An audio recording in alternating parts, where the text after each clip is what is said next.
Welcome to Wonderland, the podcast where I go down the rabbit hole to research things you may be curious about. My name is Amii, and I'll be your guide on this trip to Wonderland. Welcome back, my curious friends, and Happy New Year. I took some time off at the back half of the year thanks to breaking my foot on Halloween and then the holidays coming in full force. But now it's a new year, and I've made a resolution to create more. So I'm in the studio this week to record not 2, not 3, but 4 new episodes. I'm glad you're here with me, and I look forward to going down so many new rabbit holes with you this year. I wonder. I wonder. I wonder. I wonder. I wonder. I wonder. I wonder. I wonder. I wonder. The first thing I'm digging into this year is a very popular topic for small talk. We all mention it in some way at least weekly, and many of us think about it daily. This subject impacts our lives from how we dress to where we vacation and the activities we do or don't do. Do you know what I'm wondering about yet? 5-day weather forecast. John. Weather. That's right, the weather. It's such an ever-present part of our lives, but how much do you really know about the weather? Name some different types of weather. Rain, precipitation, snow, hail, droughts, Thunderstorms. No, rain, sun, tsunamis, wind, monsoons, Hail, thunderstorm, tornado. That count? Hail. Did I already say that? tornadoes, hurricanes, water sprouts. You got snow. You got rain. You got wind. Sometimes all three. You have sunshine. That's all the weather. Clouds and sun and rain, oh my. No matter what kind it is, the all-inclusive word weather is used to describe the temporary conditions of the atmosphere. There are several main components of weather. Any guesses on what they are? Can I ask Haley? She knows them. Evaporation, wind speed, temperature. Precipitation. Moisture and air combinations. Barometric pressure, temperature. Wind. Right? Is that weather? Is that weather? No, right? What I name causes what you just said. Oh, okay. So I simplified it. Yeah. Humidity. Dew point. You said temperature? Temperature, humidity, wind variation. I don't know what else is. Temperature and humidity control everything, right? When cold air hits hot air. That's how you get wind, is when hot air comes, or colder air comes down and it pushes fronts around. Temperature, atmospheric pressure, wind, humidity, precipitation, and clouds. These components are used to describe all types of weather, from partly cloudy with a chance of rain to hot and humid. Hello, Columbia, South Carolina summers. Weather is constantly changing based on changes in these components, as opposed to climate, which is used to describe average weather in specific regions over long periods of time. While on any given day in Columbia, South Carolina, we may have weather that starts as cool and foggy, then becomes warm and windy, then a thunderstorm passes through and it becomes hot and humid, only for the evening to be cool and clear.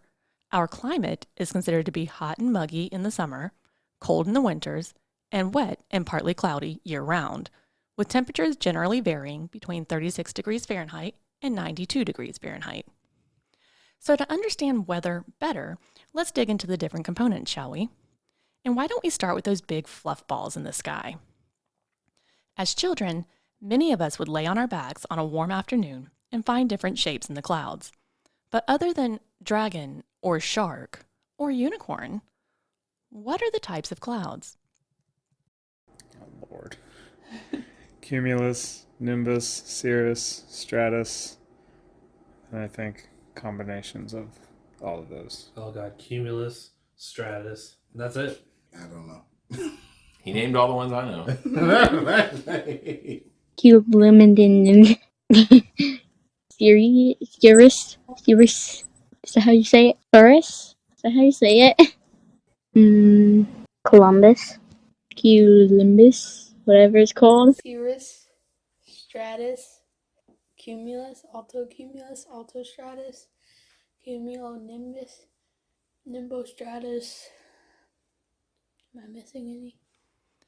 The study of clouds is called nephology, and clouds are primarily named using either a Latin name or a common name.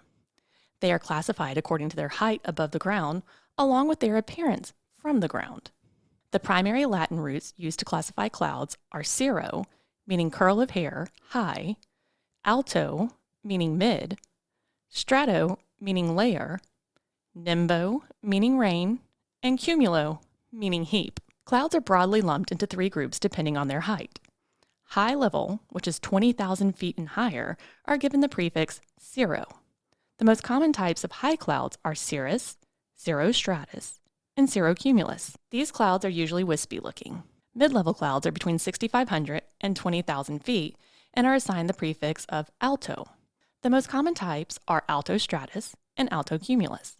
Low-level clouds are those less than 6,500 feet high, and they're not given a prefix, though their names are derived from strato or cumulo. The primary types of low clouds are stratus, which develop horizontally, and cumulus, which develop vertically. So what kinds of clouds are for thunderstorms? Those are cumulonimbus, or thunderhead clouds. They are vertically formed, and in addition to causing severe storms, these clouds are also responsible for hail and sometimes even tornadoes. And the fluffy animal-shaped clouds we like to dream under? They are called cumulus clouds, and personally, they're my favorite. Clouds, regardless of the type, are formed when invisible water vapor in the air condenses into visible water droplets or ice crystals. So while not all clouds are rain clouds, they do all contain water. So let's talk about the precipitation water cycle. What exactly is that? Precipitation, evaporation, condensation, transpiration, groundwater flow, water flow, crystallization, surface water flow. Is that how rain's made? Mm-hmm. So when the sun heats up the rain and causes it to evaporate, the molecules collect inside of the cloud, and then when it gets dense enough, it falls back down to the earth. Rain is the condensation, so the evaporation of water into the air collects with dust molecules to create clouds. When those clouds reach a certain temperature, they lose their stability, and the condensation falls to the ground as rain. Evaporation, condensation, I believe. Participation. Precipitation. Runoff. You got it. Water evaporates as it heats up, and then as it rises, it turns into water vapor, and then as it rises and condenses, it turns back into water vapor and rains back down, and then heats up and evaporates again and again and again and again. The water cycle is the continuous movement of water in our atmosphere. Broken down oversimply, there are 3 phases: evaporation, condensation, and precipitation. Essentially, liquid water evaporates into water vapor, which we just learned condenses to form clouds. Some of those clouds then precipitate back to the earth. But what causes that precipitation? The water gets too heavy. Review answer B. Precipitation forms when water vapor condenses into larger and larger water droplets. Eventually, these droplets become too heavy for the upward moving air to support them, and they fall to the earth as precipitation. Precipitation is an inclusive word for any type of water falling from the clouds. So what are the types of precipitation? Wait, what? Oh, yeah. Snow. Rain. No. Yeah. Sleet. Rain, sleet, snow, Hail, hail. rain, snow, sleet. The most commonly observed type of precipitation is rain, which are drops of water that are widely separated and are larger than 0.02 inches. Why does the size of the droplet matter? Because if it's less than 0.02 inches, it's called drizzle. Drizzle is fine droplets of water that are very close together. They float along air currents, which is also what fog does, but unlike fog, drizzle falls to the ground. Also, did you know that raindrops are not tear-shaped? Small raindrops are almost perfectly spherical, and larger raindrops are almost kidney bean-shaped. The very largest raindrops have such a prevalent indent that they almost look like a parachute and typically end up breaking into 2 droplets. Sometimes precipitation of pellets of ice fall, and this is called sleet. If you're seeing small balls of ice during a thunderstorm, you're probably looking at hail, not sleet. Hailstones are 1/4 of an inch or larger. And then there's the type of precipitation that falls in the form of ice crystals. Snow. With a complex structure, ice crystals are formed individually in the cloud, but when they fall, they stick together in a cluster known as a snowflake. We've covered two of the components that make up weather with clouds and precipitation. Now let's look at a third component, atmospheric or barometric pressure. What is atmospheric pressure? Stuff that gives me migraines. I wasn't taught about that. She wasn't taught about that. I don't know. So barometric pressure is caused by hot and cold air, and that's how you get thunderstorms and wind. Any guess, Trent, on barometric pressure? No. I like to stay where I know what I'm talking about. He's like my lane. Yeah, my lane. I'm in my lane. I don't really know what barometric pressure is as far as how to determine, or I don't know how to define barometric pressure. It's just that it's the differences in the density of the whatever. Yeah, sounds correct. The air that surrounds us has weight, and that weight presses against everything it touches. That pressure is called atmospheric pressure. It's sometimes called barometric pressure because it is most commonly measured with a barometer. Atmosphere is a unit of measurement equal to the average air pressure at sea level at a temperature of 59 degrees Fahrenheit. Atmospheric pressure impacts the wind due to the pressure changing in the air, creating high and low pressure systems. These systems create different types of weather. What kind of weather does a low pressure system create? Wasn't taught about that either. Mom's gonna have to go back to school. Wind. Thunderstorms. Rain. Snow. Precipitation. Yeah. I don't know. Rainy weather. A low pressure system is an area of low pressure surrounded by higher pressure. Air with a low density and high temperature is surrounded by air with a high density and a low temperature. This causes the air to form an inward spiral. Typically, low pressure systems have warm, humid air and often create clouds, wind, and precipitation. So if low pressure systems bring us wind and rain, what kind of weather does a high pressure system create? Sunny skies. Tornadoes. Dust storms. Totally different answers. Rain. I don't know. The high makes sun. A high pressure system is an area of high pressure surrounded by lower pressure. This means there is cold, dense air surrounded by warmer, less dense air. This causes the air to form an outward spiral.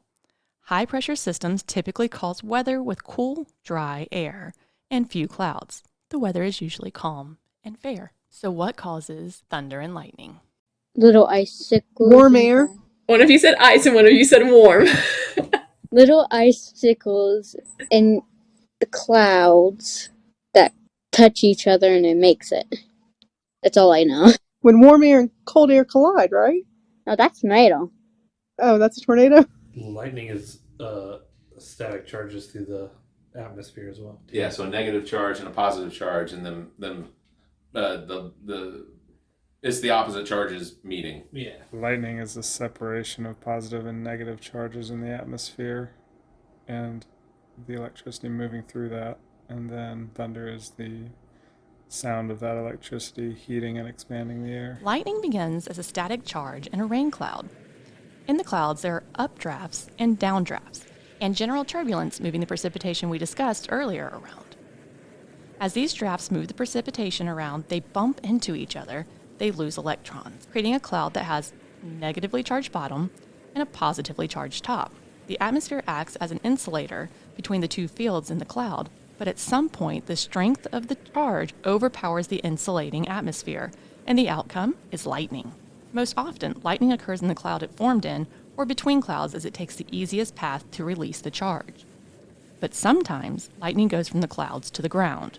In these cases, a strong negative charge in the cloud attracts the positive charges in the ground. The positive charges on the ground move up the tallest objects trying to get to the negative charge in the sky, and a stepped ladder of negative charge descends from the cloud, seeking the positive charge. As the negative charge gets close to the ground, a positive charge, called a streamer, reaches up to meet the negative charge. When these channels connect, the result is a lightning stroke. For a fraction of a second, these lightning strokes are hot. Like hot. Like the air around the bolt is heated to as much as 54,000 degrees hot. The heated air expands explosively, which creates a shock wave as the surrounding air is rapidly compressed, and then it contracts as it rapidly cools. The result is that crack of thunder, followed by rumbles as the air continues to vibrate. And if you spent time as a child, or as an adult, counting the Mississippis between lightning and thunder to see how close it is, 5 Mississippis means the lightning is a mile away. Anything less than that, and you know it's much too close for comfort.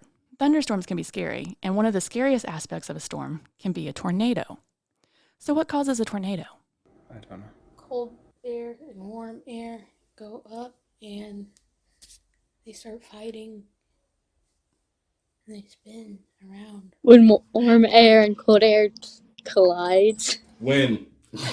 Low barometric pressure meeting high barometric pressure. Low front meeting a low front at the same time. That's exactly what it is. I'm right. Google. So tornado is when you have a spin when you have a frontal system and a spin in the atmosphere, and a warmer temperatures and colder temperatures will take that spin and they'll flop it. They'll basically turn it instead of horizontal. They'll turn it vertical, and the tornado becomes a cloud on the ground. That's cold front meeting hot front, right? Yeah, well, not really. It's warm front. So in a frontal storm, in a storm front, that the temperature at the front of the storm is usually spinning like this, so it's pulling itself along through and what happens is you'll have hot air, or you'll have warmer air start to rise, where above the storm you have colder air in a different place close by, where they'll basically flop and they'll pull. It'll basically invert, or it'll turn it 90 degrees. That makes sense. I would like to revise my thunder one. It's when a cold front meets a warm front. A tornado is a violently rotating column of air that extends from a thunderstorm to the ground. They are formed when warm, humid air collides with cold, dry air. The denser cold air is pushed over the warm air, which we learned earlier can result in a thunderstorm. Then the warm air rises over the colder air, which creates an updraft. If the winds vary sharply in speed or direction, that updraft will begin to rotate. As a rotating updraft draws in more warm air from the storm, its rotation speed increases. Water droplets in this updraft, called a mesocyclone, form a funnel cloud. The funnel cloud grows and descends to the ground. When it touches the ground, it's called a tornado. Sometimes also called twisters, tornadoes can last for seconds or up to 3 hours. The average tornado is around 660 feet wide and moves at around 30 miles per hour, but usually don't go more than 6 miles before dying out. But there are some massive tornadoes that are estimated to go as fast as 300 miles per hour. This is only an estimate because scientific tools cannot withstand the force of the tornado to record the wind speed. In the 1980s, people only got around 5 minutes of warning time before a tornado hit. The average time now is closer to 13 minutes, courtesy of advancement in meteorological tools. And while tornadoes don't give a lot of advance notice, scientists are able to predict the potential of a hurricane sooner. So what's the difference between a hurricane and a tornado? Tornadoes are land-based. Hurricanes are storms that start in the ocean and involve a lot of water. One got water, one has an eye. Hurricane starts over water and comes onto land, and a tornado starts on land and most of the time ends on land. Tornadoes on land and hurricanes on the ocean. Facts. That is the difference. Come at me, YouTube. Hurricane is a very large low pressure system that travels hundreds and hundreds of miles, and a tornado is a localized effect of a storm. So you're saying tornadoes can be huge too? That's what I said. I mean, they can't be 50 miles across. I mean, did you see Twister? Yeah, that wasn't 50 miles across. That was a mile across. We're dropping Dorothy. They got cows. Like tornadoes, hurricanes involve the rotating movement of air. But a hurricane is not just a really big tornado. It's a storm, or more accurately, a storm system that is made up of multiple thunderstorms. These violent storms form over the ocean as a low-pressure system area moves through an area of high humidity, increasing the chances of a thunderstorm activity. As the warm air rises into the storm, it creates low pressure beneath it, causing the air to rush in, which then rises and cools, forming clouds and thunderstorms.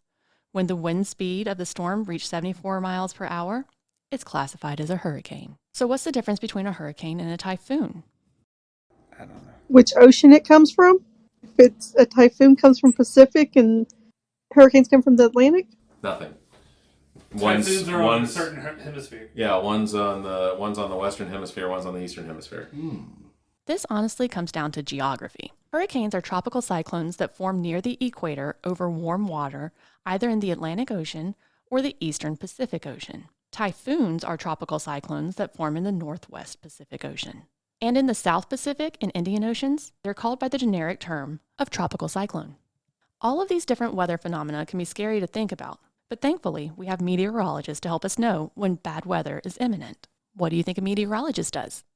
They study the weather that is going on at the moment and try to make predictions on what's going to happen. Studying weather. A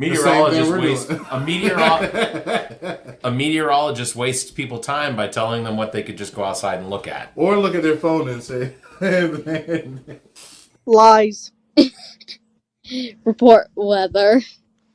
Meteorology is the branch of the atmospheric sciences with a focus on weather forecasting, and meteorologists are scientists who observe, study, and forecast the weather. Who do you think is attributed as being the first meteorologist? How am I supposed to know? No clue. Didn't Benjamin Franklin do something with the lightning? Kite. Ben Tanner. Ben Franklin. Oh, that was my answer, Benjamin Franklin. Oh, man, Ben Tanner, man. Ben Tanner's like 45. Ben Tanner's the G, though. But he's the G of South Carolina weather. Sure. Aristotle. Very early in time, weather predictions were largely related to prophecies and divining, and sometimes astrology. Ancient religions believed gods controlled the weather. Early priests attempted to predict the weather using astrology. And many ancient texts indicate that people were attempting to predict weather as early as the first agricultural settlements were formed. Babylonian tablets include associations between thunder and lightning. But it was the ancient Greeks who first made theories about the weather, from Herodotus to Anaximander, to Anaximenes, to Hippocrates. There was much qualitative observation about the weather and theoretical speculation. And it is Aristotle who is widely considered to be the founder of meteorology and the first meteorologist. Aristotle's meteorology was written in 350 BC and utilized observations from these predecessors. This work would remain the authority on meteorology for nearly 2,000 years. René Descartes' discourse on the method in 1637 was the beginning of the scientific revolution on meteorology, and he applied these theories in the appendix Les Météores.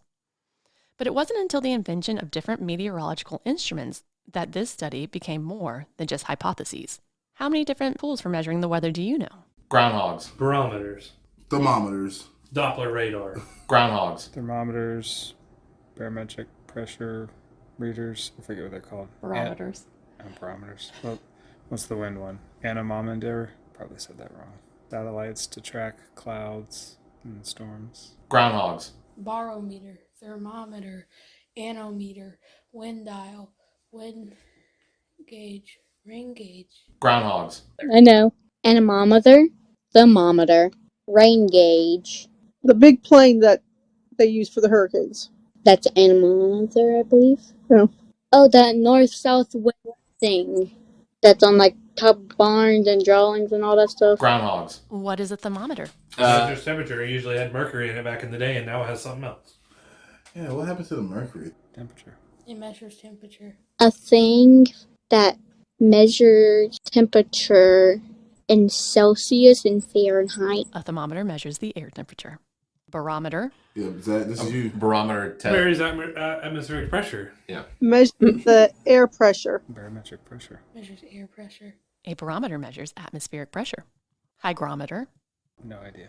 How high you are. Measures dew point. Water. Measures the rain? That's what a rain gauge does. Oh, I don't know. Me either. A hygrometer measures humidity. Anemometer. Wind. Wind. Is it a wind? That's the wind. Yeah, it has to be the Anemometer is a wind. We've named like the three trifectas. An anemometer measures wind speed. Rain gauge. Oh, that definitely measures the size. There's of a name for somebody's that unit. too. Rain gauge is just you put it out there and it's like a little beaker and it's like, you tell how much rain you got. Facts. Yeah.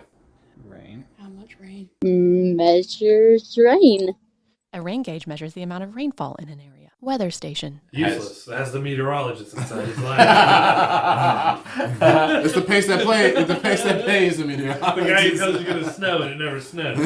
Well, if it does snow, Then he lied about how much it's going to snow. correct. All of the above. Weather. measures all types of the weather. A weather station is a facility that uses all of these tools to provide information for weather forecasts. Weather forecasting helps to keep us safe by warning us of dangerous weather, helps us to make plans based on what we want to do, and know how to dress so that we're comfortable. There are so many different types of weather, and people prefer all different types. What's your favorite type of weather? Rain. Tornadoes. Tornadoes. I like thunderstorms and tornadoes. I like blizzards and tornadoes. Depends on the day. Really? Yes. If Because of the skydiving. Yes. If I want to go skydiving, I want it to be clear. If not, I like overcast and cold. Hellacious thunderstorms, just booming thunder and heavy rain. I like the fall weather. Yeah, I think I like fall weather too.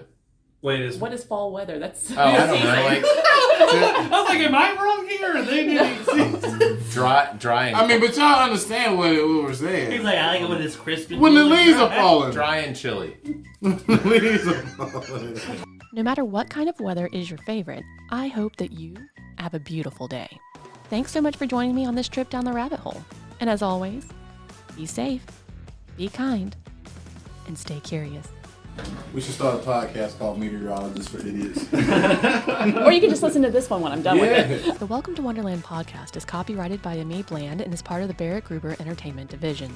This podcast is recorded in the podcast studio at GOT Sound Studio in Lexington, South Carolina. Any thoughts or opinions expressed as part of this production are those of the host unless otherwise indicated. Subscribe to this podcast wherever you get your podcasts. Please follow, like, and share this podcast. Find us on Facebook at Welcome to Wonderland the Podcast and on Twitter at Wonderland_pod. To submit corrections, additional information, or requests for episodes, please email the host at welcometowonderlandthepod@gmail.com.